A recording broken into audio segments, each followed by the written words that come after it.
Most viral কুষ্টিয়ার বিখ্যাত মালাই চা কিন্তু নরসিংদীতেও পাওয়া যায়। আর এটাও কিন্তু বেশ ভালো খেতে, যেটা কিনা আমরা বেশ কয়েক বছর ধরে খাচ্ছি।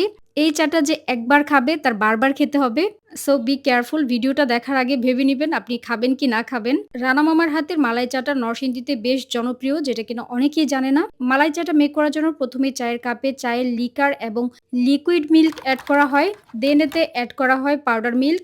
বেশি পরিমাণে দেওয়া হয় মালাই, এড করা হয় গুড় অথবা মধু। বাই দ্য ওয়ে, আপনি যদি একেবারেই মিষ্টি খেতে পছন্দ না করেন সেক্ষেত্রে অবশ্যই মেনশন করে দিবেন, বা আপনি যে পরিমাণ মিষ্টি খেতে পছন্দ করেন সেটাও মেনশন করে দিবেন। দেন বেশ কিছুক্ষণ নাড়িয়ে আবারও হিট দেওয়া হয় আর ফাইনালি রেডি হয়ে যায় রানা মামার হাতের বিখ্যাত মালাই চা। চা ছাড়াও একটা মুদির দোকানে নরমালি যা কিছু পাওয়া যায়, রানা মামার দোকানে আপনি সবকিছুই পেয়ে যাবেন। তার সাথে পাবেন সিজনাল ফল।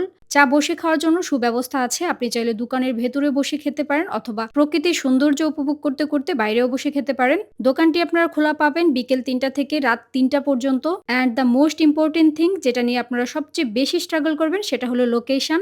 এটি নরসিংদী সদরের কামারগাঁওয়ে অবস্থিত। আপনি যদি নরসিংদী পৌরসভা থেকে যান বা পৌর এরিয়া থেকে যান, সেক্ষেত্রে নাগরিয়াকান্দির ব্রিজের পাশ দিয়ে কামারগাঁওয়ের যে রাস্তাটা গিয়েছে সেটা দিয়ে যেতে হবে। এই রাস্তা দিয়ে যেতে কামারগাঁও হাজী শফিকুল ইসলাম মাদ্রাসা ও এতিমখানা পেয়ে যাবেন। এই এতিমখানার সামনেই কিন্তু আপনারা পেয়ে যাবেন রানা মামার বিখ্যাত মালাই চায়ের দোকান। সো ভিডিওটা ভালো লাগলে লাইক কমেন্ট শেয়ার করতে ভুলবেন না। আল্লাহ হাফেজ।